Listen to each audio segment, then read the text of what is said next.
It's the 20... No, it's the 4th. It's the 4th of... I nearly thought it was the 22nd because it's actually the year 2022. 2022. It's the 4th of April. It's a little bit like April Fool's is continuing. It's been a long weekend for me. Welcome to Backchannel. I'm Anthony Davis. It's the Anthony Davis Show, as you see right there. We've got lots to talk about for the next We're going to do between 2 and 6 hours of this show, and just stop us when you've had enough. Lots to look at this morning. Hopefully you'll join me. If you have an Echo show, that's the best way to do that. Wake it up, say, then your message. If you don't have an Echo show, you can communicate via the web chat, which is at backchannel.tv on your browser. And then finally, YouTube is always there as an option, as a backup, as a safety net, as a just in case. So we're going to look at the Truth Social app, which is Donald Trump's, far-right extremist app for communique. It's been branded a disaster, I think partly because they realise there's no lefties on it to argue with. It's just righties on there. And where's the fun? Where's the fun if you can't kind of criticise a snowflake? So that's interesting. Also, Texas has passed one of the strictest abortion laws in the US, banning the procedure after around 6 weeks, which has left many women looking for options. So we'll look at the impact of that on women in the state of Texas. Also, for the non-Senate wonky nerds, I'll explain how the confirmation of Ketanji Brown Jackson is likely to unfold this week. And also, on this day, civil rights leader Martin Luther King Jr. was shot and killed at the age of 39 while standing on a balcony at the Lorraine Motel in Memphis, Tennessee. We'll discuss his lasting legacy. So all that to look forward to this morning. Welcome to you if you're just jumping onto the live chat. Nice to know that you're here. And feel free to comment at any point throughout the show if you have something to say, something that compels you to communicate. Wake up your Echo show, say, and then your message. That's how it goes. Okay, let's jump into the morning papers because there's so many of these to look at today. The Abilene Reporter News is first. They lead with a story about Ukraine accusing retreating Russians of genocide. Yes, Ukraine's troops were found Ukraine troops found brutalized bodies with bound hands, gunshot wounds to the head, and signs of torture after Russian soldiers withdrew from the outskirts of Kiev. Authorities said on Sunday, sparking new calls for an investigation for war crimes. Yes, I don't want to go into too much detail on this because it's quite explicit, but authorities said they were documenting evidence of alleged atrocities to add to their case for prosecuting Russian officials for war crimes. To convict International Criminal Court prosecutors will need to show a pattern of indiscriminate deadly assaults on civilians during Russia's invasion. Volodymyr Zelensky said scores of residents were found slain on the streets of Bucha and the Kiev suburbs of Irpin and Hostomel in what looked like a scene from a horror movie. So there we go. That's how the Abilene Reporter News leads today. Black Dems tried to revive party in Trump territory. Chris Jones, it said, would have seemed an ideal biography to run for governor, a job that's wide open in Arkansas for the first time in 8 years. Well, he's both an ordained Baptist minister and a nuclear engineer who can talk about his faith as easily as scientific concepts. He's upbeat and personable, as evidenced by an announcement video that quickly went viral nationwide. There is a catch, though. Jones is a Democrat in a state that has gone from red to extremely red in recent years. Former President Donald Trump carried it in 2020 with 62% of the vote. And also this guy's black, where black people account for only 16% of the population and where no African American has ever won statewide office. So, this is where it's at, This is where it's at. It's like everything comes back to race, No matter what conversation we have, it seems everything seems to come back to race, which is endlessly frustrating. Let's look at the Austin American Statesman next. That's next on our list. Skyline on the rise, and a photograph of a new 43-story office project is the latest tower planned for downtown. So you have to go to kind of Austin, Texas, to experience this. But I have to say, it's actually quite a rather brilliant design. It's like a tall tower, a rectangular tower, but they've cut into it on 3 levels and built gardens on 3 levels, like outdoor gardens. That's very clever.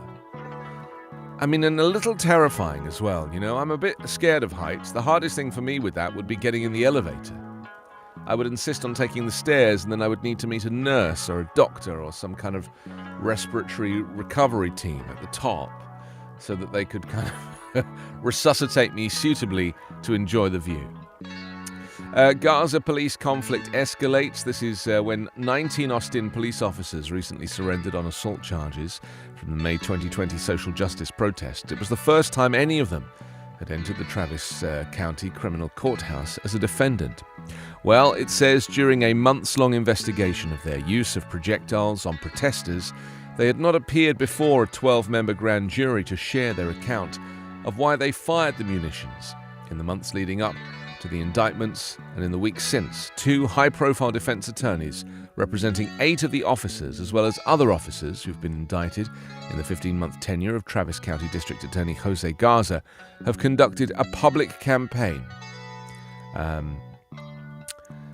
saying Garza is unfairly tilting the grand jury process against their clients. So there it is. Garza, police conflicts escalate. There's always something. You know, I was thinking of, you know, people talk about Austin and Texas as being a kind of, you know, like a sanctuary space amongst a very right-wing state. That Austin itself, you know, this city is very progressive. And I'm not sure that I agree with this. I mean, I haven't been there, admittedly, but everything I seem to be reading about Austin just seems to, you know, lean in the wrong direction. Just my thoughts and my views. If you live there, maybe you have a different view. Maine Porcupine has dropped in. Welcome. Dashing Hamster is here as well. And Linda, welcome. Nice to know you're here. Carla, I think these names, just so you know, I think these names are now an auto-generated facility, which is why everybody seems to have an interesting name these days. You can choose to have your own name, or you can have a random name, which is very confusing for me, because it feels like everybody is spam.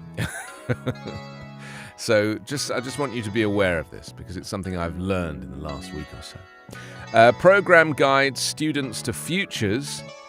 I know you have the same feeling as me. I recognize it from your face. It says, sitting in the corner of the College and Career Center of high school, Josh Garcia asked a junior about his plans after graduating from high school. Probably go to college, maybe, but I'm still torn on which one I want to go to, the quiet student said in February. As other students in the center worked on financial aid or college housing applications. Yes, it seems that Black and Latino youths are receiving higher education help, which is great. Okay, so there we go. That's the Austin American Statesman this morning. Let's jump to the Dallas Morning News as we stay in Texas, because, you know, as I was just saying, Texas is such a great place. Let's jump into Texas. And thousands of flyers left grounded. This is Dallas-based Southwest Airlines.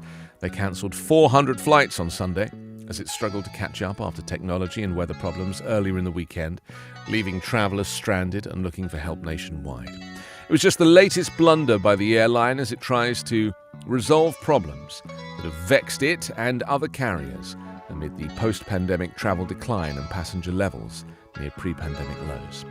Nationwide, more than 1,600 flights were cancelled over the weekend as Fort Worth-based American Airlines, along with JetBlue and Spirit, had more than 250 cancellations. Problems started on Saturday night with a system-wide technology problem that was solved earlier that morning, but thunderstorms in the busy Florida region created more havoc that forced Southwest and other carriers to cancel flights. Oh, I love a bit of turbulence, me. I mean, I'll be honest. What I love about Turbulence is the fact that everybody is terrifying. And I really enjoy reveling in other people's fear because it's completely safe, obviously. You know, Turbulence is not the plane banging against anything. There's nothing to bang against. It's just air, you know?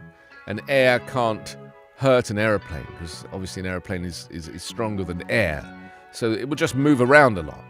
So once you've got your head around the fact that it's just air, then it kind of becomes a bit easier to cope with, you know, emotionally. But I just don't like it if it comes during meal service. You know, I'll happily take it at any time during the flight. But I just don't want it during meal service because it just makes everything too difficult, and I always end up with an entire can of Fanta on my legs.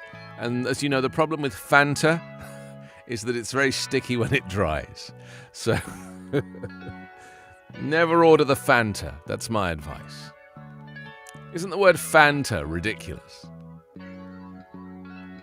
It's just a ridiculous word. It doesn't really mean anything, you know? Could it mean fantastic, or fantastical, or... It just strikes me as a really silly word. It's like making a weird noise here. Oh, it's that, I see. Sorry?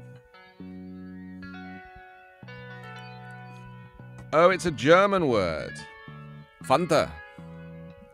Funta. Anyway, I'm just reorganizing the furniture here a little bit. Something was banging, and I realized that it was that on that. You know, just doing that and that. I mean, the grounding of the flights is very interesting because it does have a climate change connection. People forget this, you know, that climate change is obviously affecting everything at the moment, and including the cancellation of flights because the weather systems in Florida were exceptionally crazy. And Ron DeSantis would have you believe otherwise, but this is the reality. And in fact, there was a climate change report released this morning by the IPCC, and they are saying that we're doomed. You know, it's done. Game over. And I tend to agree. Complex Asp has joined us. Elastic Rabbit, Glamorous Hamster, welcome. It's very hard to get to know anybody when people are kind of wearing a pseudonym costume. Do you know what I mean? It's like, otherwise I might as well just call myself Glamorous Hamster as well.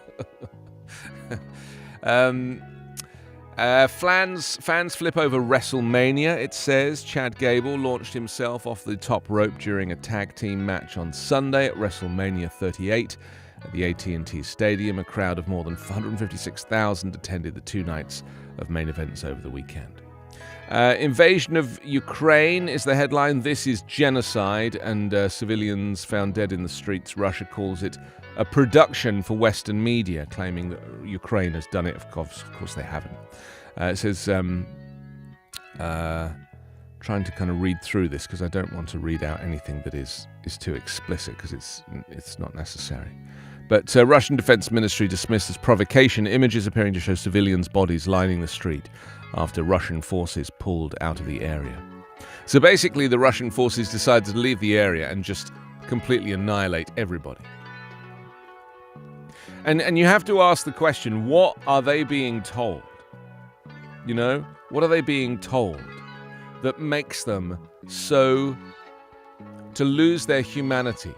You know, they must have been told that these people were so bad and so evil and so dangerous that they had to be just annihilated, you know? I mean, just think about that for a moment, because a lot of these Russian troops, they are, you know, young, innocent guys. They thought that they were going on a training exercise. Obviously, they've realized that's not the case now. But, you know, Putin's attitude is that, or what the Putin's propaganda is that there is a kind of Nazi uprising in Ukraine, and what Russia is doing is eradicating Nazis. So think about what these troops would have to have been told and would have to believe to want to go into a town, in this case near Kiev, and basically execute everybody. Just everybody.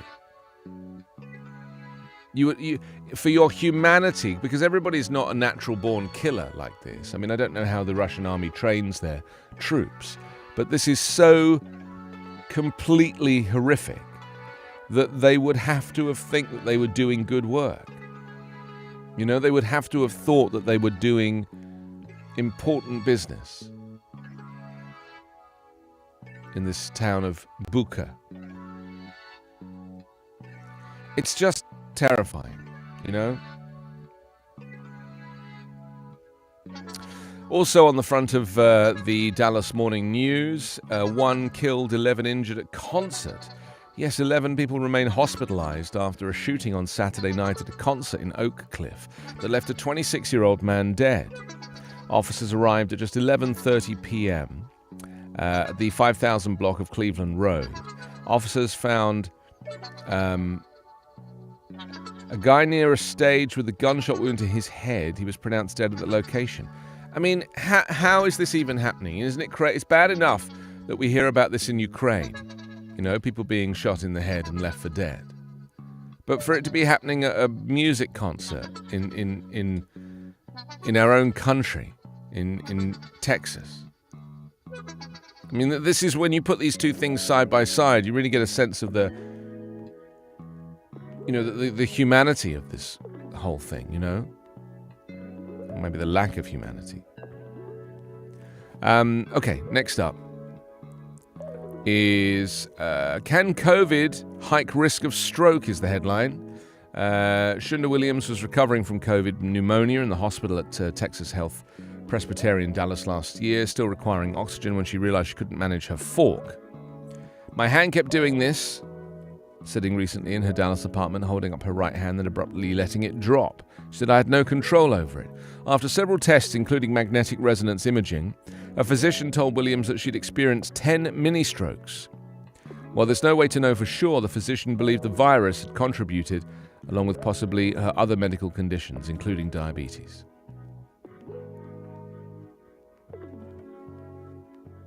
I mean, this article doesn't say that can COVID hike risk of stroke. So I'm suggesting that maybe this newspaper has a little bias to it. I mean, it is coming out of Texas after all. Can COVID hike risk of stroke? Well, it's not saying COVID does hike risk of stroke. So this is actually a propaganda story, isn't it? To try and make people think that, you know, getting vaccinated or that in some way the disease is going to cause additional things. You know, there's actually, you know, they're studying it, but there's no conclusion. A new recipe for a Renaissance chef's honor gives area another reason to celebrate its culture. This on a recent Saturday evening, standing room only in the small restaurant Elemi. Hopeful clients eager to claim one of the hottest seats in town until they're turned away. Yeah, the food in Texas is very good, apparently. I've not been, but apparently they have great food there, great restaurants.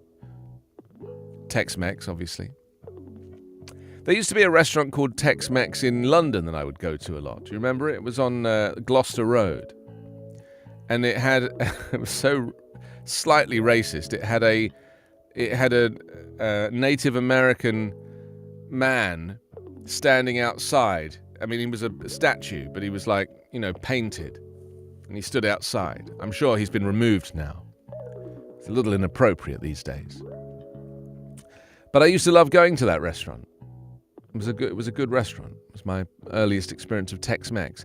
Gloucester Road is an area in London that is much ignored. You know, people don't really get it. It's one of those train stations that you would never get off at. You would just go past and completely forget that it existed.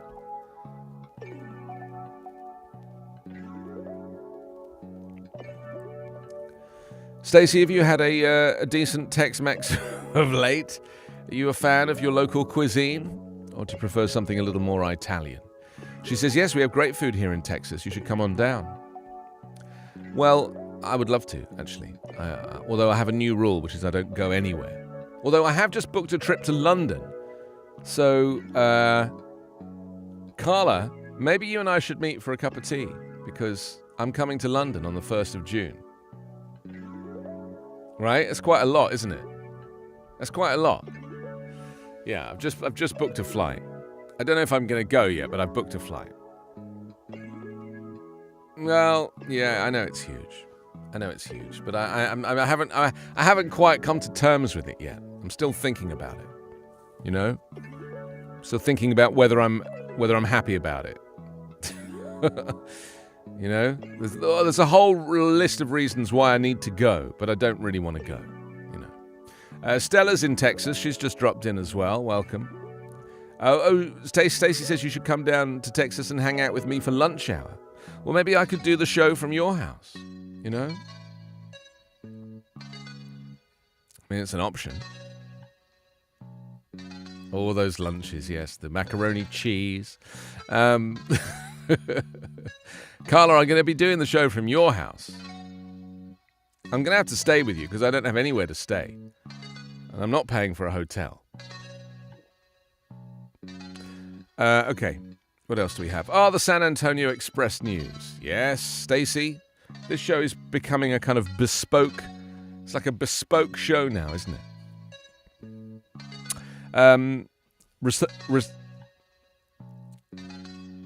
Researchers at UTSA hoping to help space missions is the headline on the San Antonio Express News.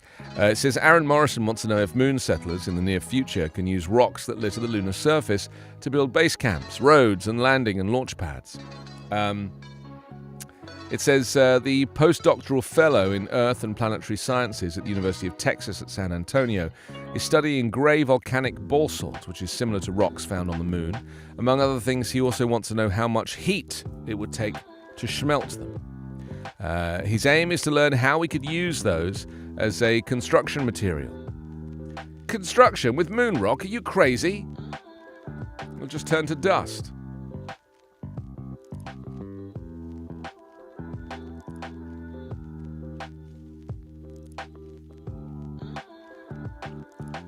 Also, unorthodox candidate for energy agency seeks an upset is the headline.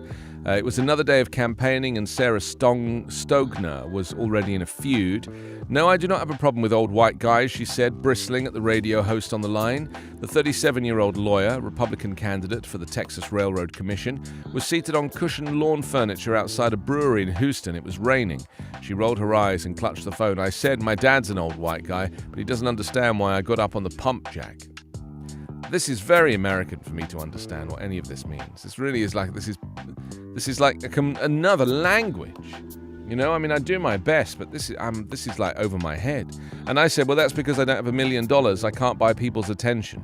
So what I can do, she said, is I can use social media and I can use the assets that God gave me. I can call attention to it. Her friend and an informal campaign advisor, Ashley Watt, began laughing in the next seat. Now, if people have impure thoughts, that's not my problem, that's their problem. I mean, what? I don't understand. Also, images of slain Ukrainians drive anger against Russia.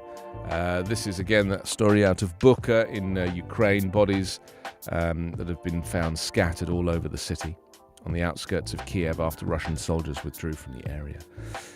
And as images of the bodies of people who residents say were killed indiscriminately began to emerge from Bucha, a slew of European leaders condemned the atrocities and called for tougher sanctions against Moscow, in a sign of how the horrific reports shook many leaders. Germany's defense minister even suggested the European Union consider banning Russian gas imports. I mean, that's the reality of this, isn't it? That this is now, you know, we're at a point where Russia just doesn't care anymore. And all this talk of, you know, taking them to The Hague or the International Criminal Court or, you know, trying to kind of prosecute Putin in some way, I just don't see how that is possible. You know, what's he going to do? Like, come quietly? He'd be like, yeah, you're right. What a mistake. I'll be at the court on Friday at noon. You know, put me on the stand, interrogate me.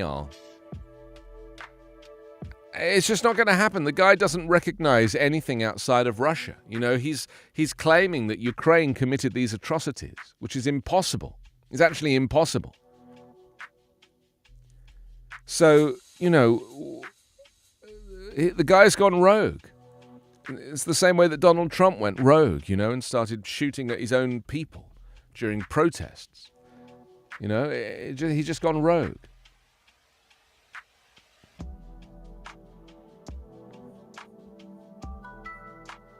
So that's the San Antonio Express News this morning.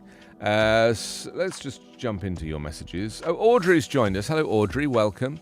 Stacey has to go. Okay, thank you. Rough Antieter has joined us. And Stella and Complex Asp and Elastic Rabbit. Thank you for your time this morning. Wonderful.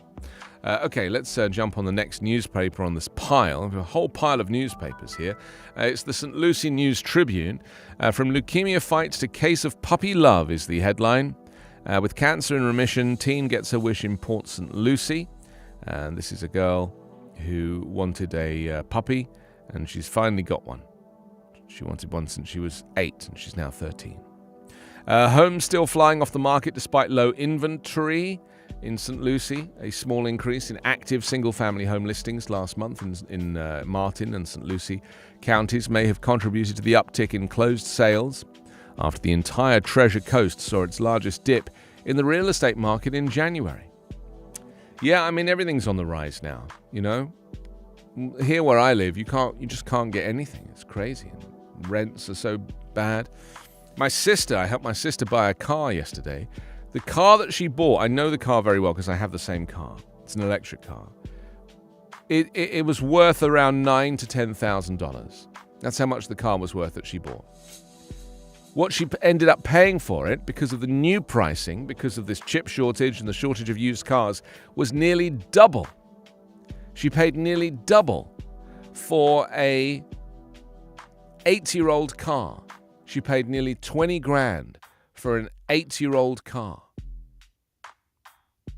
because of the shortage of vehicles on the second-hand market. Isn't that insane? It's a truly terrible investment. It's a lovely car, but I mean, it's 8 years old. Crew of all private mission ready to launch on Wednesday. This is the first completely private mission to the International Space Station. Is set to launch from the Kennedy Space Center on Wednesday. The mission is a result of a deal between NASA and Houston-based Axiom Space, a private company that's also building its own space station to eventually host more researchers and space tourists. The international crew members of the Axiom 1 mission are scheduled to launch aboard a Space Falcon 9 rocket and Crew Dragon capsule from Pad 39A at Kennedy Space Center at 12:05 Eastern on Wednesday. The mission is not the first spaceflight mission to be funded completely privately. That distinction belongs to SpaceX Inspiration 4 3-day-long orbital journey that launched last year. It was paid for by billionaire Jared Isaacman. I mean, we should probably cover the launch of this live on our show. It's going to be 12 Eastern. Are we going to be here for that? 9, 10, 9? Yeah, it's when the show starts. It'll be 5 minutes into the show on Wednesday. And let's just hope that they survive. You know, that's my worry, isn't it? I don't really want to be commentating on a disaster. Anyway, maybe we should... would you be interested in that? A live commentary? We could even maybe put the pictures up from NASA on the screen of the rocket. Pop your hand in the air if you would like to see coverage of a space launch on Wednesday. 1, 2, 3, 4, 5, 6. 2 at the back. 7, 8. Sorry, madam, is your hand up or down? I can't tell. Or are you stretching? 9. 9. We've got 9, Carla. Just write down 9. So there we go. That's what's going to be happening here on Wednesday morning.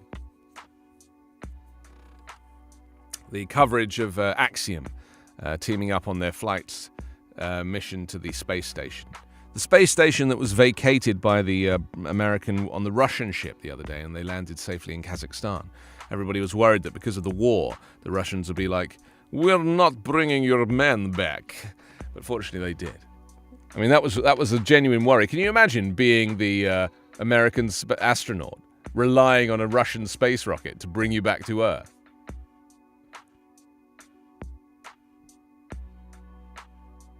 Yeah, cosmonaut does sound better than astronaut. I mean, maybe that's what the final thing that will really annoy Vladimir Putin is Americans starting to refer to themselves as cosmonauts. You know, maybe that's going to be the thing that ends the war. He'll be like, no. You need to say astronaut. We're the cosmonauts. Okay, I'll withdraw. It's just a suggestion. Let's go to Florida next, everybody's favorite sunshine state, where you are free to do whatever you want. Unless, of course, you want to, have an abortion or, educate your child in the ways of the world, or maybe have your trans child take part in sports. The list goes on. Judge cites a grotesque history. The 2020 election in Florida produced a record turnout of voters and saw Democratic voters surpassing Republicans in the use of vote-by-mail ballots. But in the capital, the GOP-dominated legislature quickly moved to overhaul how Floridians vote. A bill passed last year imposed new rules for requesting a ballot, restricting the use of drop boxes and prohibiting third parties from providing water to voters waiting in line. Yeah, do you remember, Carla, I told you about that and you didn't believe me? About the fact that they'd banned people from giving people water whilst waiting in line to vote. It's now on the statute. The League of Women Voters of Florida, the NAACP, and others filed suit alleging the bill aims to suppress the minority vote. On Thursday, North Florida's Chief U.S. District Judge Mark Walker agreed, ruling the law's intent is to discriminate against black Floridians. He used the term nonsensical 5 times to describe lawmakers' justification for new rules. Walker wrote that Republican legislators and cabinet officials over the last 20 years have given in to the temptation to secure their own position by enacting laws targeting black voters because of their affiliation with the Democratic Party. The blowback from legislative leaders was quick and fierce. House Speaker, the Republican Chris Sprowls, said Walker relied on leaps of logic, unsupported inferences, and the uncritical and complete acceptance of the comments of Democratic lawmakers, and a total disregard for other viewpoints to reach such a conclusion. So there it is. I mean, I don't quite know whether that means it's being overturned. But the judge says discrimination is the voting law's intention. So does that mean he's overturning it? I hope so. USS Milwaukee finishes deployment as LCS decommissioning threat looms. This is the USS Milwaukee returning to Naval Station Mayport from a 15-week drug interdiction deployment on Saturday, days after the US Navy proposed decommissioning it and 7 other Mayport littoral combat ships. And these, there's a photograph of like 3 sailors, crew members, making a big entrance for their cheering family on Saturday as the littoral combat ship returned to Naval Station Mayport after a 15-week deployment. And it looks like a photograph from the musical On the Town, which, if anybody knows, is like a 1930s musical about some sailors, some American sailors, who stop in New York, I think, for a weekend. And it's called On the Town. And this looks like a scene from a poster for On the Town. Crew of all Yes? Danny Kaye might have been in On the Town. Oh no, you're thinking of White Christmas. Really? Okay, we'll look it up. But I don't know. I don't know that Danny Kaye was in On the Town. Maybe, yeah, I think Bing Crosby was on it. Let's have a look.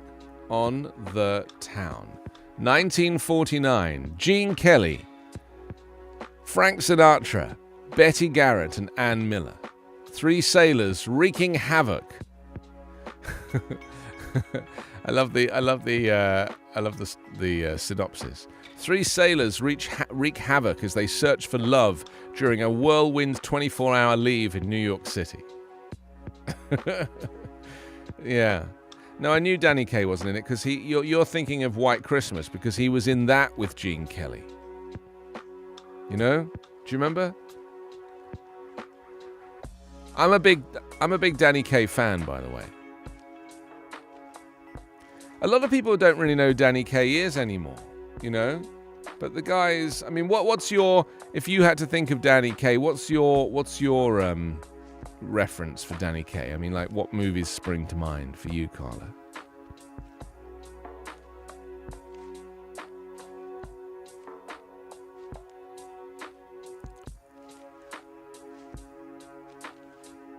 Yeah. Did you watch like the Hans Christian Andersen movie? Because Danny Kaye was in that. He sung The Ugly Duckling. That was like a famous Danny Kaye movie for kids. You know? And he actually played Hans Christian Andersen himself. My favourite Danny Kaye movie, I think, is called The Court Jester. With the pestle in the vessel and the brood that is true. You may know that one. Danny Kaye famously was a brunette, and the studio made him dye his hair. Do you know that? They made him dye his hair because he was an Eastern European Jew, and he had a huge nose, and they thought that the black hair made him look too Jewish, and they didn't want that in the films, obviously, because it's racist. So they made him dye his hair blonde to kind of take off that kind of that kind of immigrant look, to try and reduce the immigrant look a little bit.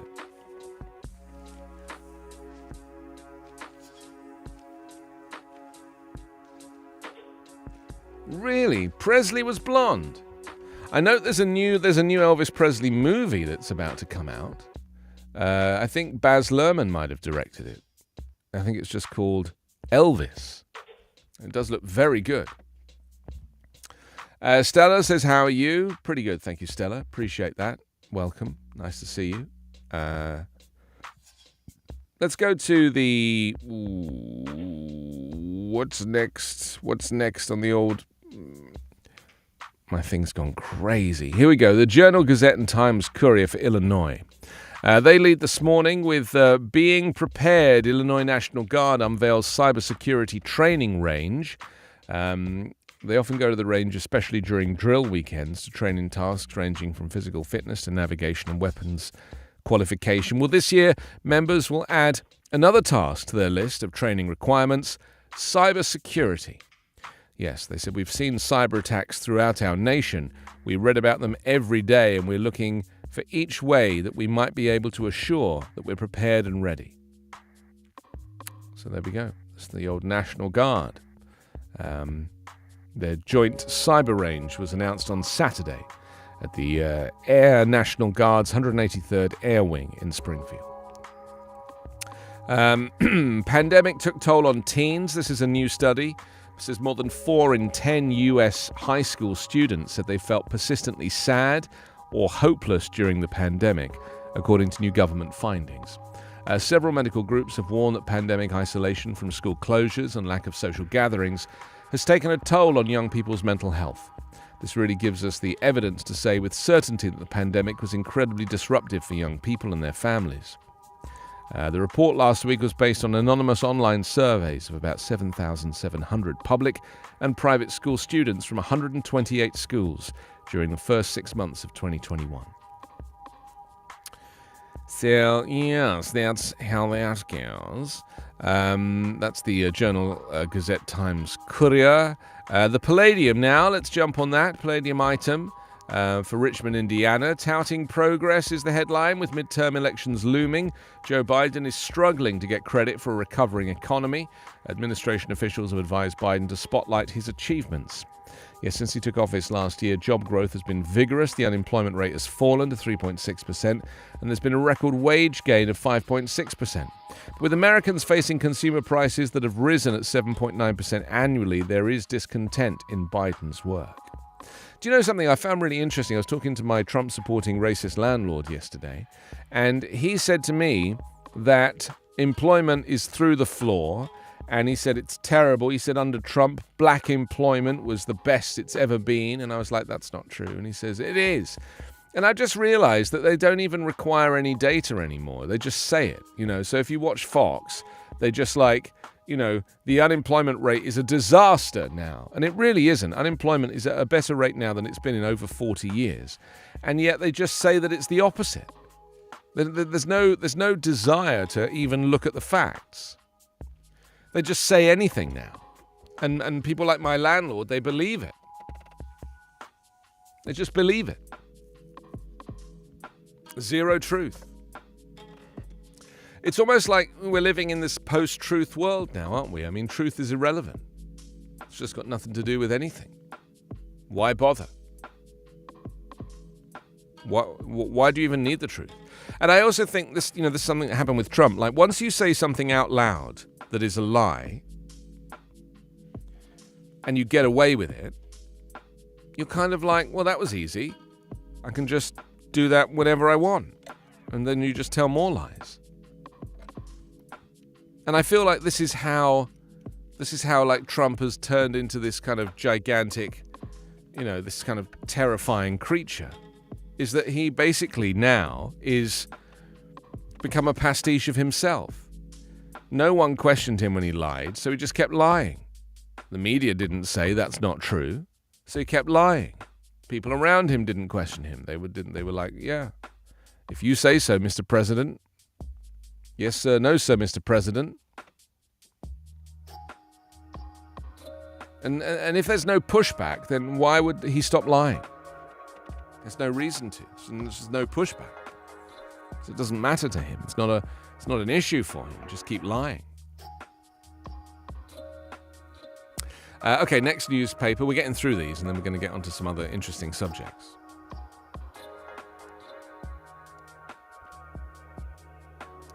They are. Oh, yes. This is a story on the front of the Palladium item. It says endangered among proposed species, crawfish, frog, moth resembling bird poop. Delicious. Yes, it says solitary polar bears perching on isolated ice caps, giant pandas chewing fresh bamboo, bald eagles soaring low over the wild rivers. These iconic images often come to mind when headlines pop up about endangered species. But Indiana may have a new poster-worthy species this year, a moth that looks like bird poop. The prairie terrachidia, also known as the prairie bird-dropping moth, is one of several species the Indiana Department of Natural Resources is proposing for addition to the state's endangered species list. The moth is valued as an indicator of the term for a species that helps signify the health of a particular habitat, and it's also a vital link in the food chain. Well, I mean, crawfish I can understand. Crawfish are pretty disgusting, actually. I used to eat them quite a lot because there's a sandwich chain in England, which is basically the only place people in London eat. And used to find myself going to this place 2 or 3 times a day. And they would sell a crawfish salad. And I only really stopped briefly to look up what crawfish actually was. I presumed it was like a shrimp. No, it's basically the vermin of the stream, you know? A crawfish is basically like a very sad lobster. It's a tiny little parasite. There is nothing nice about crawfish, you know? Now, admittedly, when you cook it, it goes pink like a lobster does, so you think you're having some kind of luxury seafood. But it's no different to eating it's just like literally the crap of the sea. Were you aware of that, Carla, that crawfish really is nothing special? I mean, the good thing about it is that it can feed a lot of people. You know, it's cheap, and it can because there's a lot of it because it's basically a it's like a parasitic sea creature. So you can feed a lot of people with it.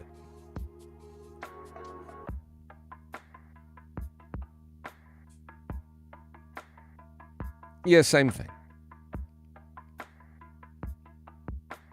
Yeah, I've had that, the crayfish and mango salad. It's not, and if you look up at what a crayfish or crawfish looks like, I mean, they're pretty sad little creatures, you know? They're just like miniature lobsters, but they're not a luxury item, you know? They're like little rock lobsters.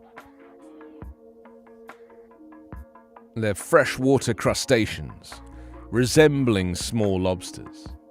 In some locations, they're also known as crawfish, cradids, crawdads, freshwater lobsters, mountain lobsters, rock lobsters, mud bugs, or yabbies. There you go, mud bugs. Can you imagine if Marks and Spencer's called it a mud bug and mango salad? How do you feel? How do you feel if it was a mud bug?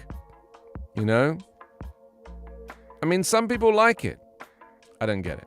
I just don't get it. You know? It's just like an ugly prawn.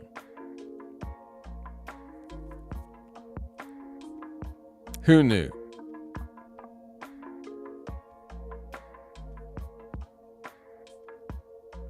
Okay, we are... Where are we? Here we go, yes. The Evansville Courier Press. Herman goes on offensive in primary. Candidate makes claims about Moore's work history. Evansville has no shortage of nicknames, apparently. The archway at Main and 2nd Street reads Evansville River City. The archways were built in 1986 as part of rebranding of Main Street. They're just basically saying it's got a whole bunch of different names. Like the apocalypse, when a deadly December storm hit Bremen, these children lost everything. And it's a story about the devastation of these storms. No mention of climate change. I've just noticed this a lot, whenever there's coverage of any kind of weather events in American press, never any mention of climate change. Just, they don't mention it. Doug has joined us. Hello, Doug. Davey, boring ostrich, valid baboon. Stella says the answer is pineapple. Yes, you're correct. My favorite color is ultraviolet, says Stella. That's good. Well done. I've just realized on Wednesday I don't think we can cover the launch because we've got Word of the Day launching on Wednesday, haven't we? We've got Word of the Day. It's a new opportunity for you to win something nice with this new quiz that we're doing on Wednesdays here on Backchannel. So it's something you might want to look out for. 6 dead, 12 hurt in gunfire near state capitol. I mean, this is insane. This is the early hours of Sunday morning just outside downtown nightclubs, blocks from the state capitol. A barrage of gunfire from at least 2 shooters killed 6 people and wounded 12 others in the worst mass shooting in the United States this year. Police were searching for what they called multiple shooters on Sunday evening and offered few details about why or what happened, except to say that just after 2 a.m. a car drove up 10th Street and unleashed a sustained firing of bullets into a crowd of people before fleeing. I mean, come on. Why do we do this to ourselves? I don't know. Meanwhile, the West condemns Moscow over images of war horrors. It says Ukrainian forces braced for an intensified Russian onslaught against the eastern region of Donbass, as the officials from Ukraine, the US, and other countries on Sunday condemned Moscow over allegations of civilian executions. A gruesome cleanup was underway in the northern suburbs of Kiev, the capital, following the withdrawal of Russian troops.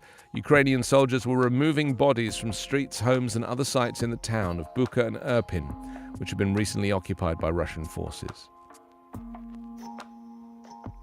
I mean, this is, and like I say, yet again, I'm looking to the United States at the same time. We read about the executions taking place in Ukraine. Well, that's in a war zone, and yet in peacetime here in the US, 6 people have been gunned down, 12 more hurt in gunfire near the state capitol in Sacramento. At least one other person fired a gun, although it was not clear whether that person was in the car or in the crowd firing back at the car shooter. It was not even certain on Sunday whether that was the only crime scene, as a victim was also transported from another location a block away. The killings took place on or near the city's K Street Mall, within view of the grand white dome of the Capitol, where in recent years lawmakers have enacted the nation's toughest gun control laws, but remain confounded by how to stem mass shootings. Climate change worsens valley fever. Also, it says on a pain scale of 1 to 10. It was a 10. It was June 2020. Shirley, a winemaker in Paso Robles, California, knew something was terribly wrong.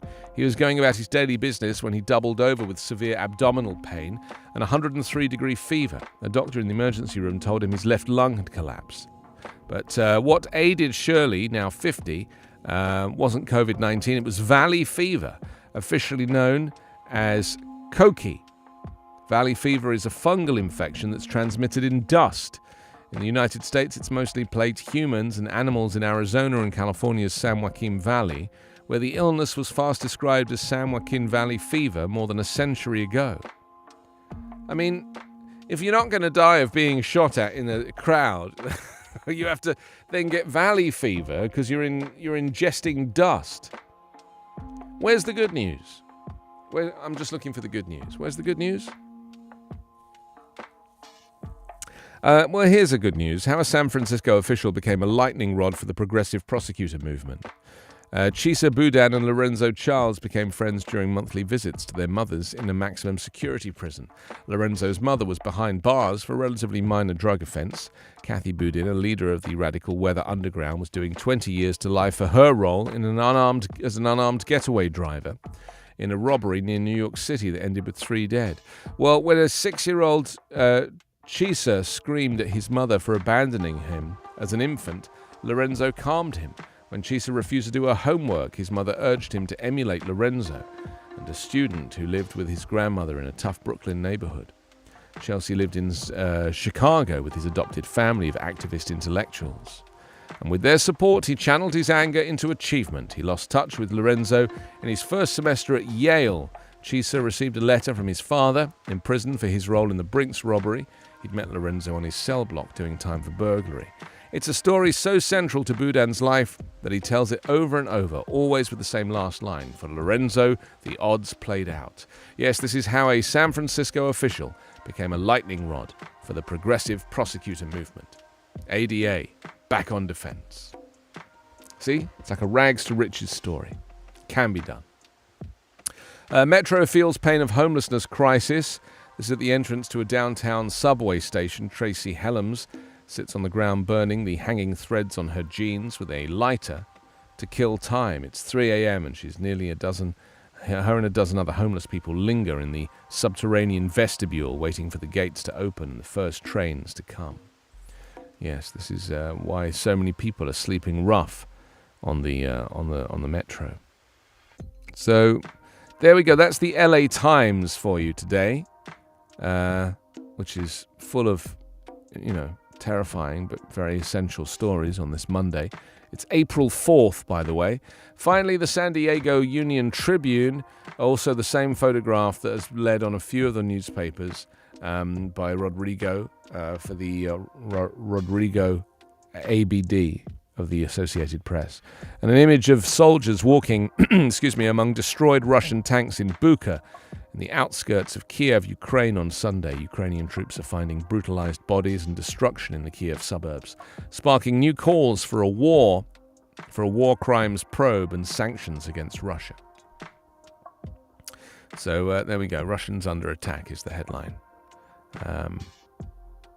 Ukraine under attack. Russians accused of new atrocities. And reports of tortured bodies, civilian executions in Kiev suburbs prompt outrage in Ukraine. Sacramento police seek suspects in attack that left 6 dead. Same story, different paper. San Diego to vote on new eviction delays. This is the city's moratorium could extend protections past the state's expiration date. And finally, House of Worship use state grants to bolster security. Oh, and it was the Grammys last night as well, wasn't it? You know, the Grammys, the celebration of all things music. Olivia Rodrigo. She picked up 3 Grammy Awards, including one for Best New Artist at Sunday night's ceremony. In Las Vegas, John Baptiste won Album of the Year and took home 5 trophies. And nobody slapped anybody in the face. Which is good. I tell you something, the Oscars next year, they're definitely going to go back to having a stage. You know? They didn't have a stage. Will Smith was literally sitting at the end of a walkway with direct access to Chris Rock. Like it was the walkway of slapping. You know, like a runway. They designed it so that Will Smith had perfect access to Chris Rock's cheek. I guarantee next year, because they changed the design of this year, I guarantee next year they go back to the old design, where in order to get onto the stage, you have to have a whole kerfuffle. Going up stairs and here, and it's too wide and too long, and, this whole kind of miniature Oscars thing, it's designed for slappage. I'm sure there's plenty of people that wanted to slap Chris Rock before. They just couldn't reach him.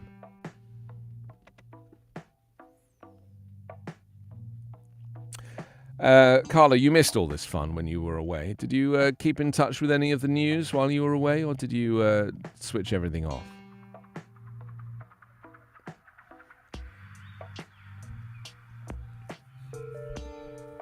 Yeah, it seemed like a setup.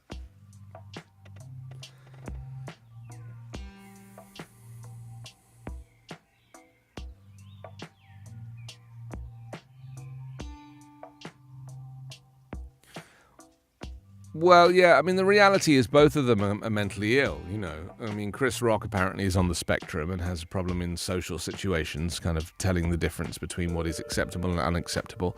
And Will Smith has been, you know, struggling with mental illness and you know, just saw the red mist. And I think anybody that understands mental illness from their own experience would see that situation and go, yeah, I can see why that happened. You know, the red mist came over.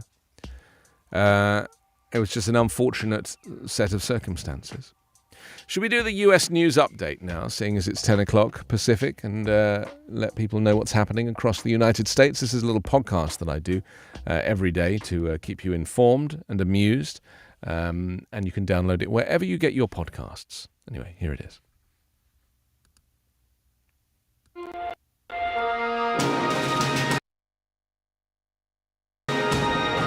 It's Monday, April 4, from the Volley Network. This is your daily US news update. I'm Anthony Davis.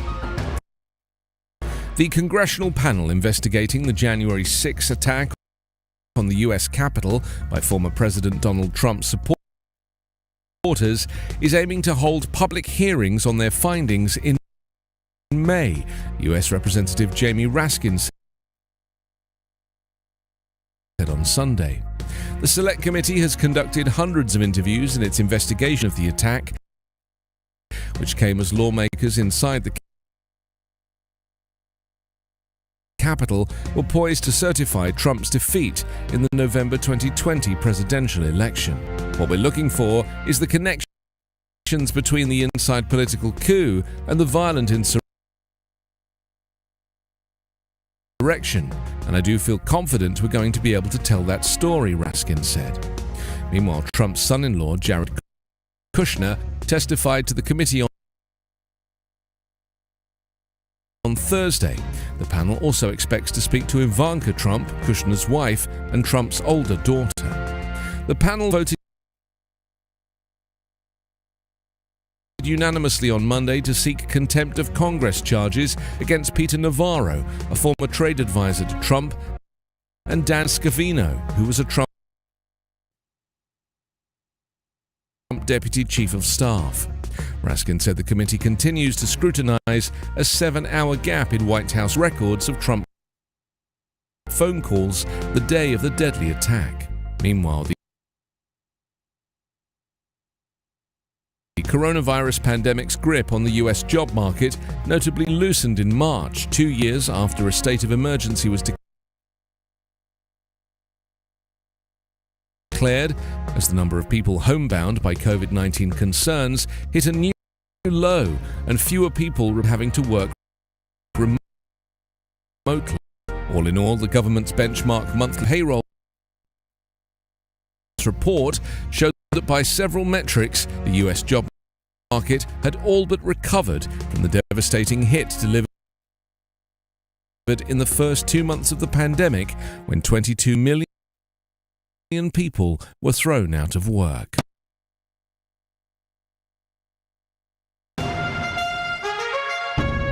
Your daily US news update is part of the Volley Network. To hear my live daily morning show, ask your Amazon Echo device to open Backchannel. There it is, the US News Update. Get it wherever you get your podcasts. I'm Anthony Davis. Welcome to Backchannel on this Monday. It's the 4th of April, 2022. I'm here in Los Angeles. Carla's producing today from London, England. We've got your back, so don't worry. Glistening Asp has joined us for the first time from Oklahoma. Stella is like having a whole conversation with Doug, I think, about... Oh, Doug's asking if I like spicy food. Yeah, I like spicy food. I can't really eat it since I had my gallbladder removed. It changes things, you know? So try eating spicy food with no gallbladder. Let me know how you get on. YouTube has joined us. Doug, Anita, Update, Davey, Boring Ostrich, Valid Baboon. Welcome. Nice to know that you're all part of the show. Let's jump into some of these bigger stories. Texas has passed one of the strictest abortion laws in the US, banning the procedure after around 6 weeks gestation, which has left many women looking for options.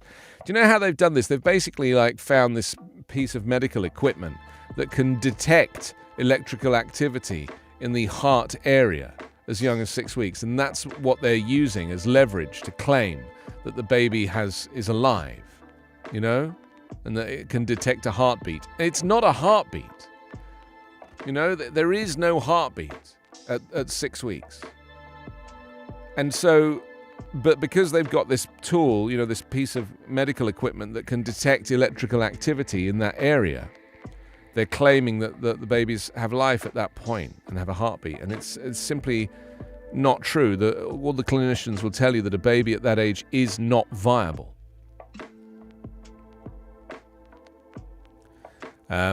Anyway, after the state's strictest in the nation abortion ban went into effect last year, the president promised a whole government response that experts say has not materialized.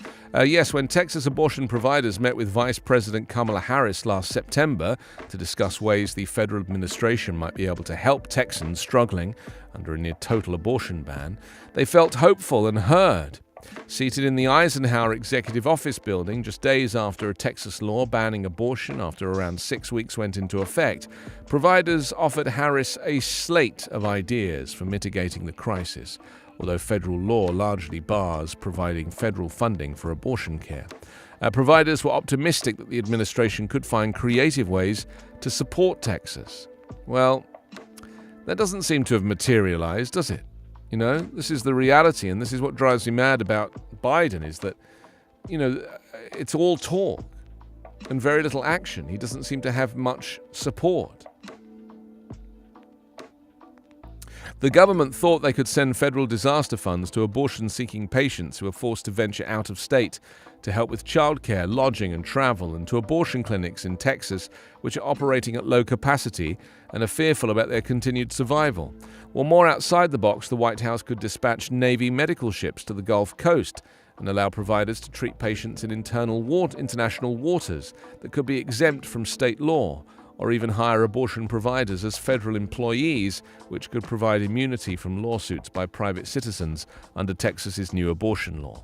I mean, come on.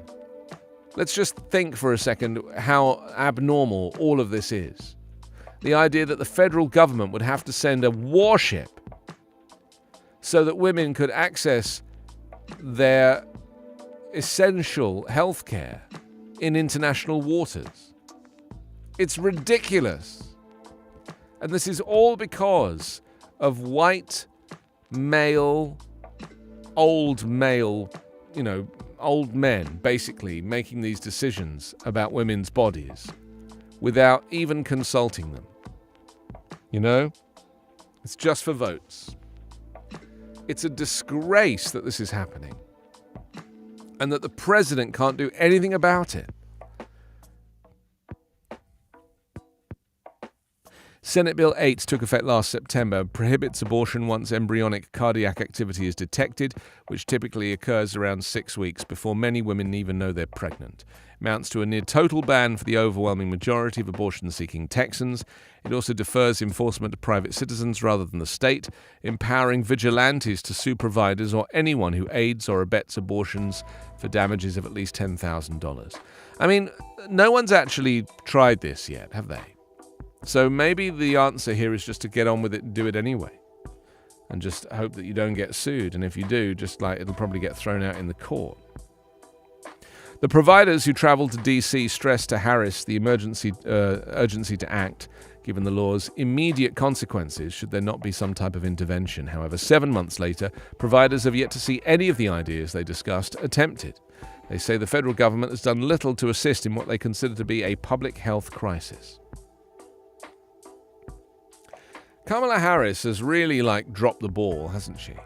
She's really failed to make any inroads politically. It's like her advisors have told her just not to do any interviews because she just keeps screwing them up. And it's such a shame because she's so bright and she's so good. She's so personable, and yet there's something about her that people just don't seem to like. It's almost like she's got this kind of overconfidence or this swagger, and she's so light on detail.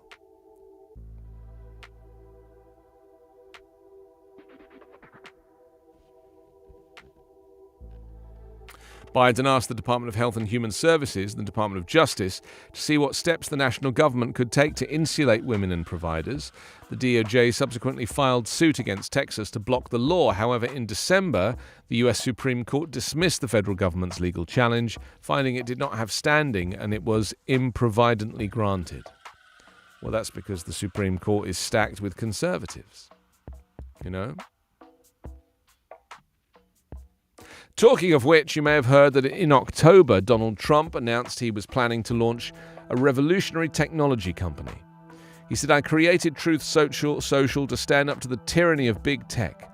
We live in a world where the Taliban has a huge presence on Twitter, yet your favorite American president has been silenced." Well, the app launched on President's Day, 21st of February, but 6 weeks later, it is beset by problems. A waiting list of nearly 1.5 million are unable to use it. Truth Social looks a lot like Twitter, which banned Mr. Trump from posting on the platform after his supporters attacked the Capitol on the 6th of January. Twitter contended that Trump, by making false claims the presidential election had been stolen, had incited violence. He was banned for life on the 8th of January 2021. Well, Truth Social might look like Twitter, but it isn't available on Android phones, on web browsers, or apparently to most people outside the US. It's been a disaster, said Joshua Tucker, director of NYU's Center for Social Media and Politics. And a Republican ally of Mr. Trump's, who did not wish to be identified, said nobody seems to know what's going on. On the 21st of February, Truth Social was one of the App Store's most downloaded apps, but many who downloaded it were unable to use it. There was an assumption this problem would soon be resolved and Mr. Trump would start posting his truths in the coming days, but neither of those things happened. I mean, he really does have a desire to kind of get the, to communicate, and yet the posts that he puts on his own website don't seem to get any traction unless people repost them, which often happens on Twitter. I've reposted a couple of them myself, just because they're so ridiculous and people need to see what this guy is thinking and how somehow he can make the war with Ukraine and Russia all about him. But he's going to win the election in 2024 and he's going to be back. And let's be clear about that. Trump is going to win. And despite trying to silence him, I really am now of the opinion that he has got so much gumption and he's so energized and he's so angry about being silenced in this way that I just think he's just going to push through, And there's so many mechanisms in place to kind of support him and to cheat, to cheat in the election, to have him win. So he's going to be back. He's going to win. Basically, all your worst nightmares are going to come true. Think of it like that. That's how I felt with Brexit. I was like, that can't happen. It happened. Then Trump got elected in 2016, and that was everybody's worst nightmare. And that happened, and you kind of lived through it. And so every time you think that goodness will prevail, it fails to. I mean, when Biden won, and it was the end of the Trump presidency, that was kind of a good day. That was a good day. And I don't say that as a Democrat, because I'm not a Democrat. I'm not even allowed to vote in this country. I say that as somebody that recognized that Trump was killing America like it was dying, rolling everything back. Other countries laughing at America because of its leadership, only wanting to befriend dictators around the world, all of the the free and democratic allies he ignored and hated. I remember my favorite one was that meeting with Angela Merkel when they were both sitting in the Oval Office together. Do you remember that? And he wouldn't shake her hand. And he just stared forward with this steely eye. And she just like sat there, going, oh, well, this is nice, isn't it? I mean, yeah, I do miss her. I don't think Olaf Scholz has quite got the same, poisonality. But I was a big fan of Merkel. She's a very clever person and very calm and measured. She was basically the opposite of him. I watched a documentary about Nancy Pelosi on PBS last night, and it showed that famous, I think it took place on the same sofa, that famous scene where Chuck Schumer and Nancy were invited into the office to sit with Trump and Vice President Pence. And they had this massive argument on television. They basically had a massive argument, and he was like, no, Nancy, you're wrong. You're terrible. And she's like, you're wrong, you're terrible. And it was just relentless and exhausting. And I was like, wow, that's what happened. We actually lived through that. Seeing Trump behaving like a big, fat baby. He was just being a baby. No one has ever said anything to him that that doesn't make him seem like a superstar. And the moment someone stands up to him, he has a face like a baby. With a comb over, admittedly, and orange makeup. The weirdest looking baby you ever saw. It's the confirmation of Ketanji Brown Jackson this week, of course. We mustn't forget that. Let's talk about that in just a second. First, let me just jump on some of your messages because, you've been kind enough to send me dozens of them, and it would be only fair that I should read them out. Unequal Tiger has joined us. Slimy Crab is in as well. Oh, and Unequal Tiger's in California. Welcome. Slimy Crab doesn't say where you're from. Doug says, I'm against abortion. I think if you can't handle a child, you should know. Okay. I mean, I wish it was as simple as that, Doug, but I take your point. So for those of us who, don't quite understand what's going to happen with Ketanji Brown Jackson, let me explain. She's likely to get confirmed on a mostly party line vote before the chamber breaks for recess, which means that no Republicans will vote for her. I mean, I think maybe one has said they will. Isn't that Susan Collins of Maine? But everybody else is just like, no, she's female and she's black, and therefore we're not going to vote for her. So that's basically what you're getting from the Republican Party. There's no reason not to confirm her. She's overly educated, overly experienced. They voted unanimously for Amy Coney Barrett, and she'd never tried a case in her life. She was the least experienced and the least capable, and had no qualifications for the job. And yet they confirmed her as a replacement for Ruth Bader Ginsburg. You may remember. That was another disaster, wasn't it?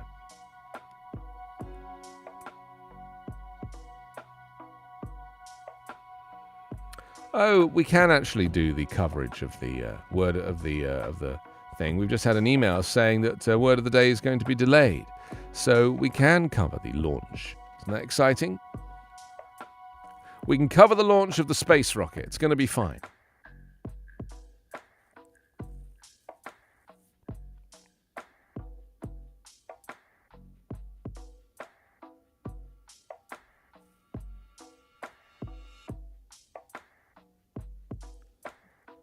Oh, Kamala Harris is reshuffling her team. How many aides have left her now? 11 people have left Kamala Harris's office. Whoa.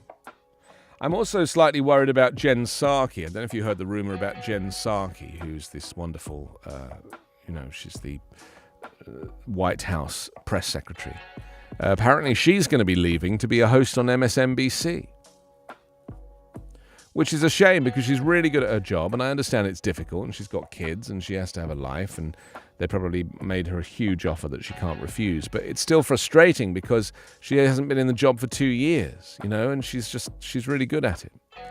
And we need people like her. Oh, Bobby's dropped in. Hi. Joyce as well. Welcome to Backchannel. let's continue our conversation about Ketanji Brown Jackson, for those that, maybe have struggled to kind of get their heads around what's going to happen. But there's been a lot of interesting coverage of her hearings. As you know, the hearings were a bit of a disaster. The likes of Ted Cruz holding up books on race, white men trying to explain to a black woman about racism. Always interesting to watch. Deeply worrying as well.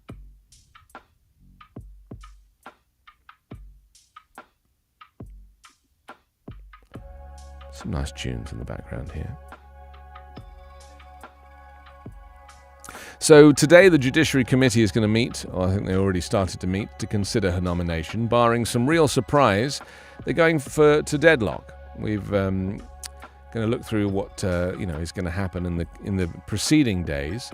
Chuck Schumer will move quickly to discharge the tied nomination from the committee, which requires a simple majority vote on the Senate floor. Of course, it is Kamala Harris that's going to be the deciding vote, I presume, as she's going to preside over this. On Tuesday, tomorrow, Chuck Schumer will file cloture on the nomination, a procedural step. There will be then up to 30 hours of debate before a vote on the motion. Wednesday, under this scenario, there would be the intervening day awaiting the cloture vote. On Thursday, there'll be the cloture vote, followed by up to 30 hours of debate on the nomination itself. Some of this could be yielded back. And a recess will be a powerful incitement to wrap things up ASAP, but any senator could slow things down. And then on Friday, barring a time agreement, the final vote would likely occur sometime on Friday. However, there's been enough of these high-stakes votes to count on jet fumes speeding things along a bit on Thursday. What is clear that Democrats have the votes to confirm Jackson as the first female black justice this week.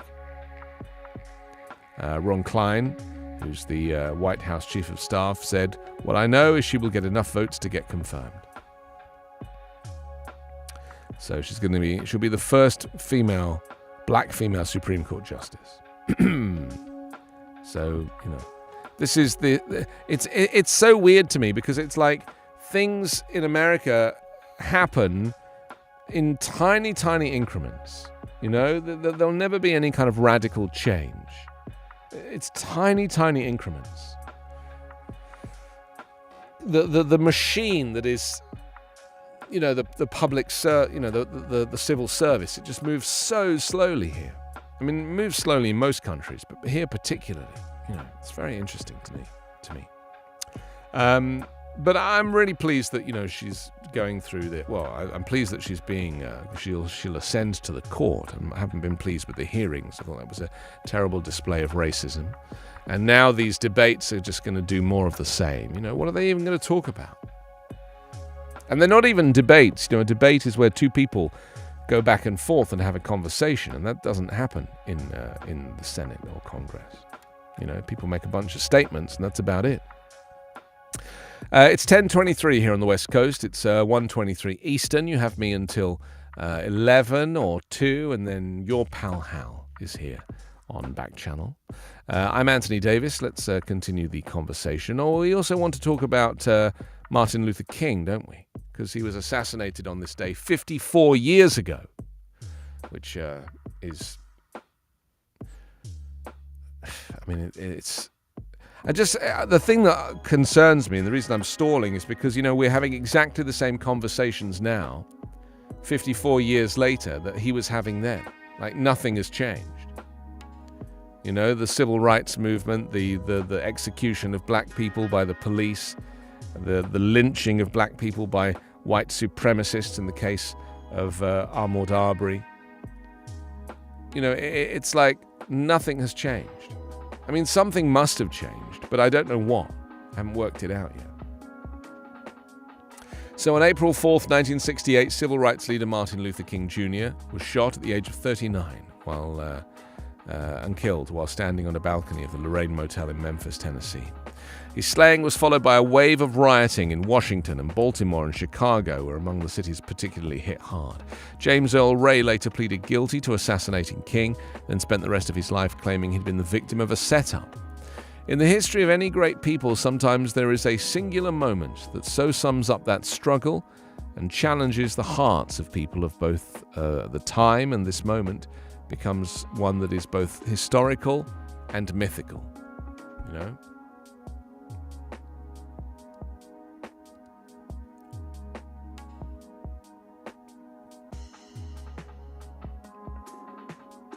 It says, in the long history of the African Americans, one such singular moment was the delivery of what has come to be referred to as the I Had a Dream speech, I Have a Dream speech, during the historic March on Washington in August of 1963.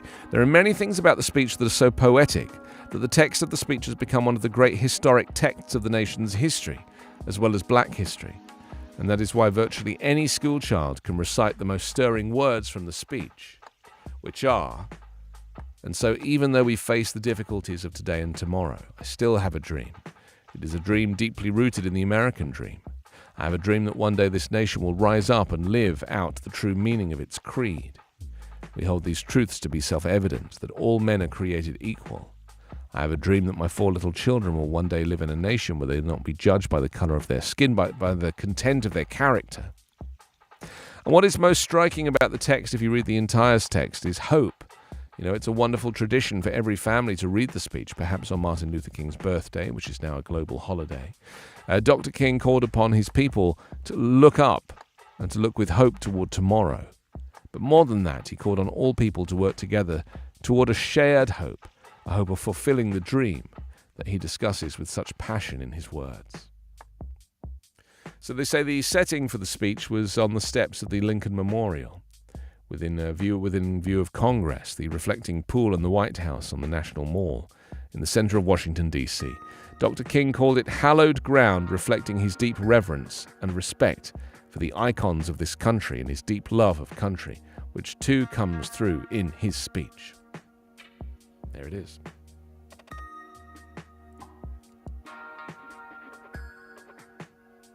So why is the speech more relevant today than any other time, you know? Why is it that here we are 54 years later and we're still having these conversations, you know, calling for very basic changes in values? You know, King linked this to the far-reaching changes that it will bring in the policies and actions of the USA. He said a true revolution of values will soon cause us to question the fairness and justice of many of our past and present policies. On the one hand, we are called to play the Good Samaritan on life's roadside, but that will only be an initial act. He said one day we must come to see the world, the whole Jericho road must be transformed so that men and women will not constantly be beaten and robbed as they make their journey on life's highway. True compassion is more than a flinging of a coin to a beggar. It is not haphazard and superficial. It comes to see that an edifice which produces beggars needs restructuring. A true revolution of values will soon look uneasily on the glaring contrast of poverty and wealth. With righteous indignation, it will look across the seas and see individual capitalists of the West investing huge sums of money in Asia, Africa, and South America, only to take the profits out with no concern for the social betterment of the countries, and say this is not just. It will look at our alliance with the landed gentry of Latin America and say, this is not just. A true revolution of values will lay hands on the world order and say of war, this way of settling differences is not just. I was thinking that about the Ukraine war, you know. I was thinking, like, isn't it crazy that here we are in the modern day and we are still, you know, Vladimir Zelensky is like begging for tanks and armories. And it's like, isn't it crazy that we are still in this day of information warfare and cyber attacks and everything else, sanctions, that we are still doing hand-to-hand armed combat on the streets? I mean, that's the most terrifying thing. And then, of course, you look at the little towns outside of Kiev yesterday, and you see the devastation there with bodies strewn everywhere. And you're like, how is it possible that humans are still the victims, you know, innocent civilian humans are still the victims of military warfare? You know, surely you would have thought that, like, drone strikes with unmanned aircraft should be shooting each other down. That's how you win a war. You shoot down their aircraft with other aircraft. But you don't go and bomb the streets. You don't involve the civilians. I mean, that's just crazy to me. And yet that seems to be the way this war is playing out, like a war of attrition, like a war of, of hundreds of years ago. Because, of course, let's not forget that they've been fighting for 8 years in this region. This is not a new war. This is why the Ukrainian army is so experienced, because they've literally been fighting for 8 years, doing their thing. And consequently, they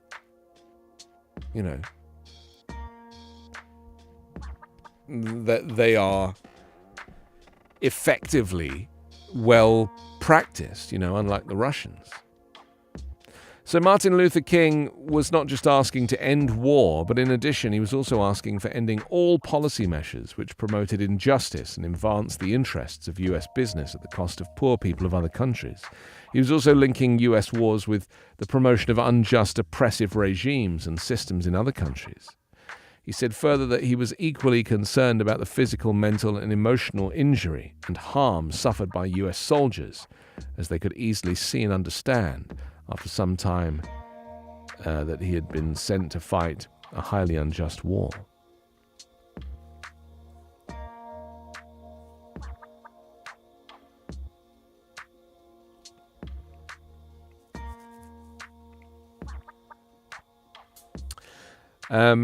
Let's go to Jesse Jackson. I interviewed Jesse Jackson when I was on air the night that Nelson Mandela died. And so I interviewed Jesse Jackson that night. Just a small thing, no big deal. I mean, randomly next door to the building was the Leicester Square Theatre cinema, where they were actually showing this. There was a Nelson Mandela movie. Was it called Long Walk to Freedom or Long Road to Freedom or something? And Mandela's daughter was in the audience next door. And the radio station was trying to get to her, obviously. They wanted to interview her, but that wasn't going to happen. So I got the next best thing, was Jesse Jackson. So the quote that Jesse Jackson has on his Twitter is, "The ultimate measure of a man is not where he stands in moments of comfort and convenience, but where he stands at times of challenge and controversy."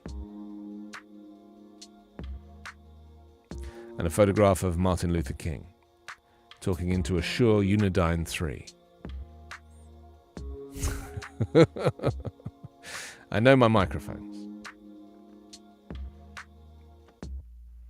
Yes, Jesse Jackson posted 6 hours ago, remembering Reverend Dr. Martin Luther King Jr. King was an emancipator. He inspired us. He changed our conditions, our objective conditions.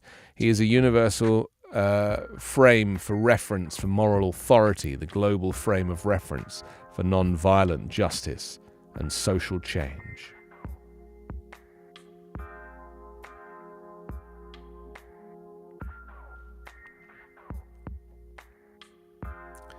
I mean, Jesse Jackson's getting on a bit now as well, isn't he? I was actually watching Summer of Soul, which is this new documentary coverage of the concert that took place in Harlem. It was the Harlem Cultural Festival, and these tapes were thought lost, and it was filmed for television. And anyway, so it's been remastered and it's been reissued, and it's on. I think it's on Disney Plus. Or is it on Disney Plus or HBO? Anyway, I've watched it a couple of times now, and it's amazing. But Jesse Jackson is there, and he gets up, and Jesse Jackson had a band. See, a lot of these preachers, they had bands that knew their material, and they played music to support their sermons. And so the whole experience of listening to these preachers was a musical experience, a celebratory experience, an uplifting experience. And Jesse Jackson was very good at this. It was his thing. And so it was just very interesting to see him there, having interviewed him all these years later. But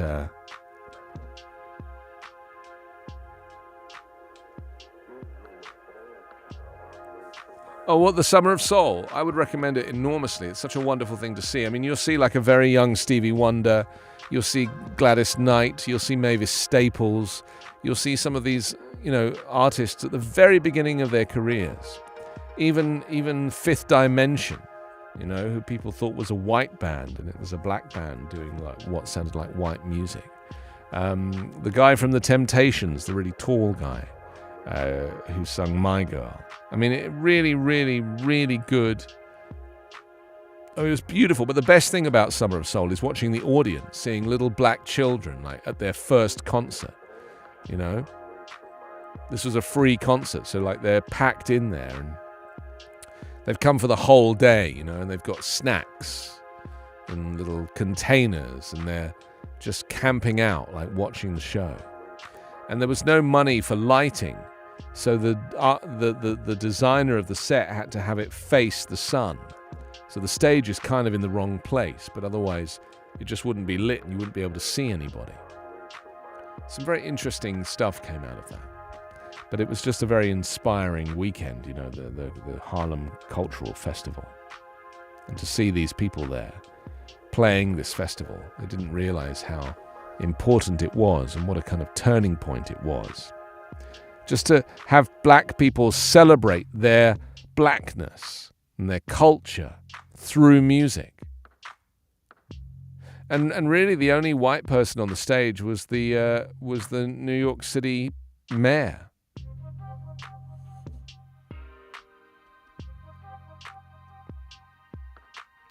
Oh, it won Best Music Film at the Grammys last night. That's interesting. It's very good. I highly recommend it. It's called Summer of Soul. And, it's one of these... It's a little bit like the Beatles, this new Peter Jackson Beatles documentary that's on Disney. It's a bit like, these are moments in history that we didn't know were recorded. And they're recorded on film, and so the quality is fantastic. The resolution is excellent. The color is Technicolor. The visuals are stunning. The sound is marvelous. And so you end up kind of experiencing something very much as it was, Just feels very real. And I just get the sense that we are, we take for granted a lot now. And these types of shows, they remind us of how simple life was before social media and before smartphones and before, any mobile phones. It's like people lived a much more present existence. People were much more present with each other. Because the only interaction they had was with each other.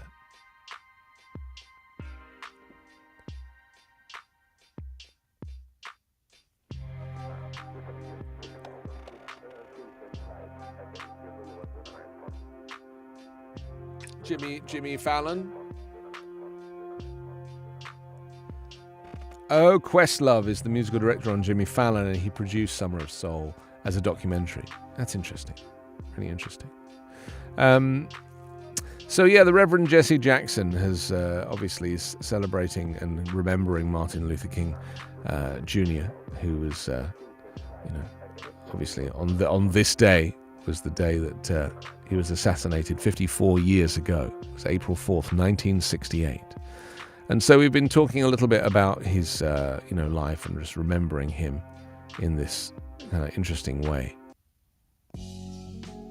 While calling for a very basic change in values, he also linked this to the far-reaching changes this will bring in the policies and actions of the USA. He said a true revolution of values will soon cause us to question the fairness and justice of many of our past and present policies. On the one hand, we are called to play the Good Samaritan on life's roadside, but that will only be an initial act. One day we must come to see the whole Jericho Road must be transformed so that men and women will not constantly be beaten and robbed as they make their journey on life's highway.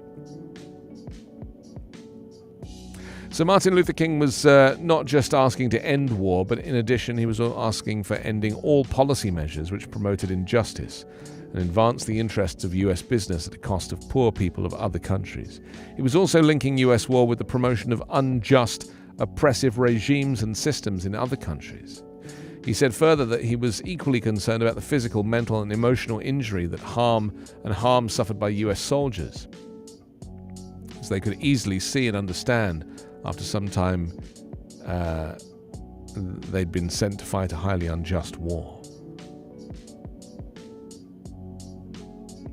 Zida's here. Hilarious Bird has dropped in as well. Defiant Rabbit, good morning. Vanessa and Teresa, Calm Asp and Doug and Red Baboon. It's their first time on the show. Welcome. We're just celebrating the life of Martin Luther King, commemorating. This is the day that he was assassinated.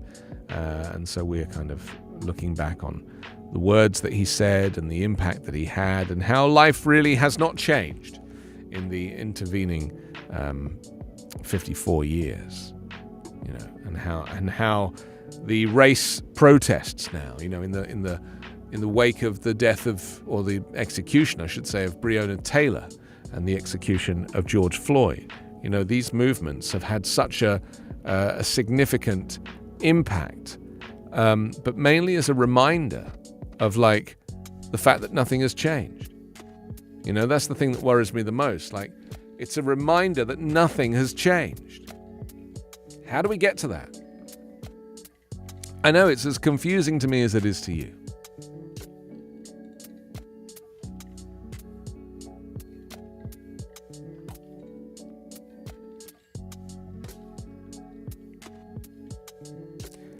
If it had not been for the I Have a Dream speech, the March on Washington on that hot and humid August day might have been just another day in the many protests and events of the civil rights era. Instead, it became an iconic moment in American and black history that changed Dr. King into a national hero for black and white people alike and energized a movement and a nation to take matters into their own hands and make things better for all people. So there it is, the significance of Martin Luther King's I Have a Dream speech. In the history of any great people, sometimes there is a singular moment that so sums up that struggle and challenges the hearts of the people at the time, that this moment becomes one that is both historical and mythical. I feel the same about the Obama speech, you know, the Yes We Can speech, the speech of hope. For me, that I watch that speech, you know, every now and then, and it really is a reminder of how America was at a turning point and how he gave so much inspiration and hope to people because he was a good man, you know.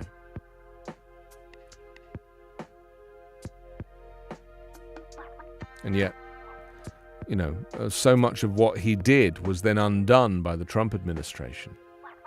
He couldn't quite undo Obamacare, which was his greatest achievement, you know, the Affordable Care Act. But it's just very interesting to me that, you know, we are dealing with somebody who is, what would you say, you know, so charismatic. In fact, talking of that, there's a story about Obama today. I don't know if you've seen this. He's going to be returning today for the first time to the White House. You know, he hasn't actually been back to the White House since he left office. Well, it's tomorrow he's returning for the first time to promote the Affordable Care Act alongside Joe Biden.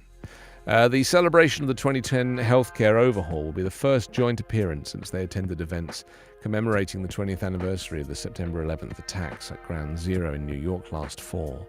President Kamala Harris will join them in delivering remarks about the expansion of healthcare benefits under the law, as well as Biden's efforts to further reduce healthcare costs and expand healthcare and access to it. The Health and Human Services Secretary Xavier Becerra and other members of the cabinet, which include a number of people who served in the Obama administration, are also expected to attend.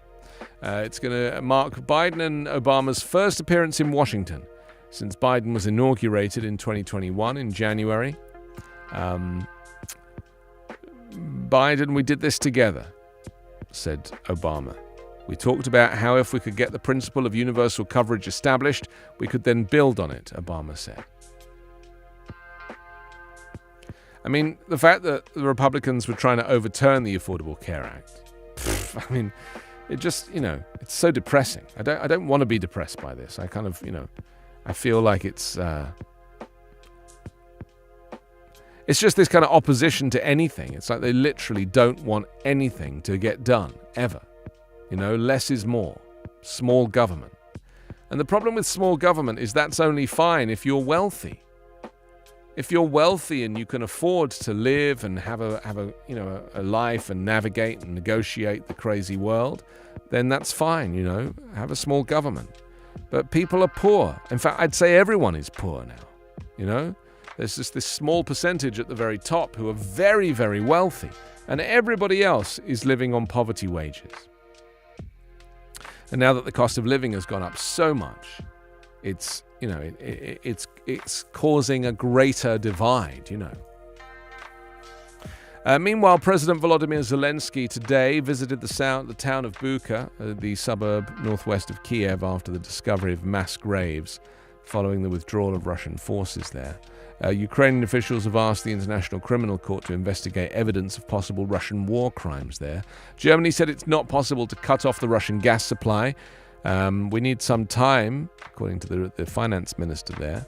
And the US ambassador to the UN is expected to call for Russia to be suspended from the Human Rights Council. Wow. That's quite something. So that's the latest there. It's good to give an update on what's happening around the world on this day. So much happening. Let me just log into my little. Here we go. Biden is calling for Putin to face war crimes, a war crimes trial. That's very interesting. This happened a few hours ago. Biden called the Russian President Vladimir Putin a war criminal and said he would call for a war crimes trial. He said, "You saw what happened in Bucha." He added that Putin is a war criminal. Biden also said he would seek more sanctions after reported atrocities in Ukraine.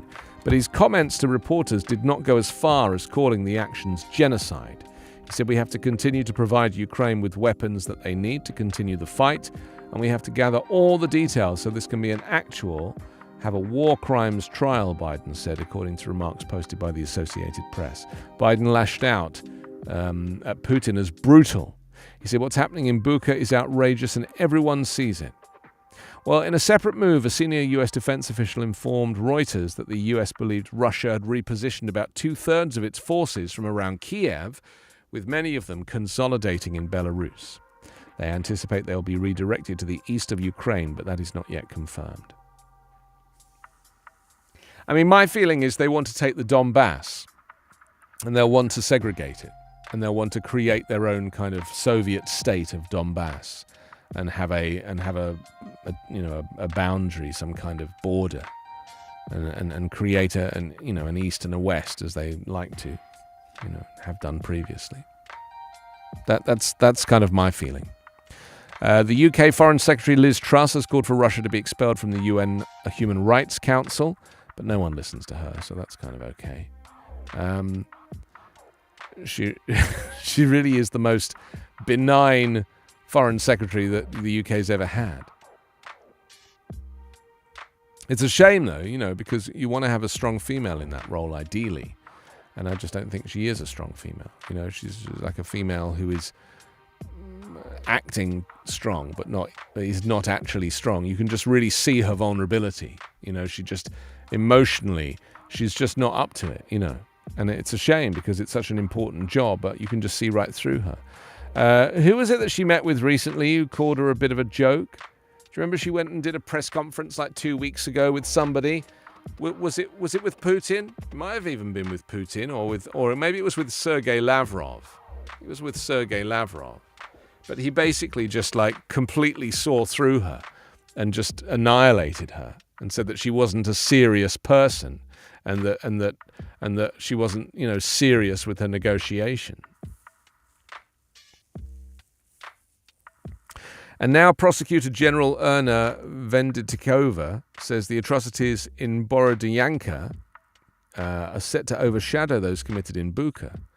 Apparently, they said that in terms of human casualties, the worst situation is in Borodyanka. There's a lot to process. That's terrifying. Zelensky's out and about, doing his walk around, meeting people, he's a good man, They think of him as a good guy, and that's a great thing, isn't it? If Ukraine had a leader that people weren't behind, then that would be a lot harder. But the fact that they are behind him is kind of amazing. considering he's so new to the job and has never done this type of thing before. Cautious Barracuda has dropped in from New Jersey. Welcome, nice to see you. Taddy's here, Potent Husky, Dismiss, Zeda, Hilarious Bird, Defiant Rabbit, hi to Vanessa, Teresa, Calm, Doug, Red Baboon, who's also brand new, and Bobby and Joyce, and Unequal Tiger, and Slimy Crab. Welcome to Backchannel. I'm Anthony. Got me just for a couple more minutes, and then your pal Hal will be here. Something to look forward to.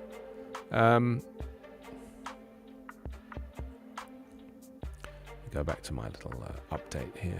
Here we go. Apparently, the US is not in a position to independently confirm Ukrainian accounts of atrocities by Russian forces against civilians in the town of Bucha, but has no reason to dispute the accounts either, said a senior US defense official. They said, "We're seeing the same imagery that you are. We have no reason whatsoever to refute the Ukrainian claims about these atrocities. Clearly, deeply, deeply troubling."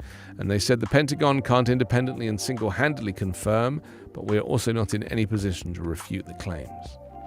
I mean, I just struggle seeing the images of humans just lying still in the street.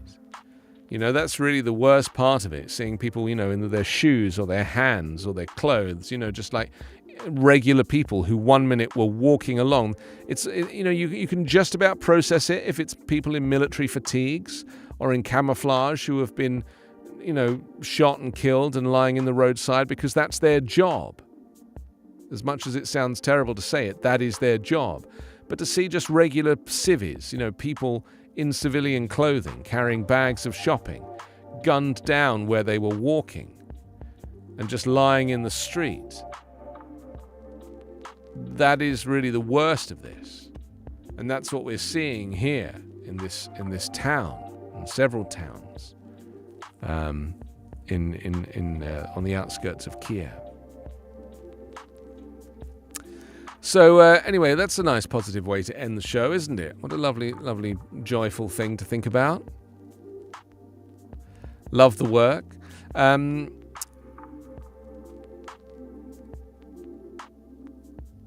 Well, we've been remembering Martin Luther King Jr. as that he's kind of been our kind of man of the moment here. And before ending his speech, he came back to the immediate issue of Vietnam. On the speech that he gave, he made very specific recommendations.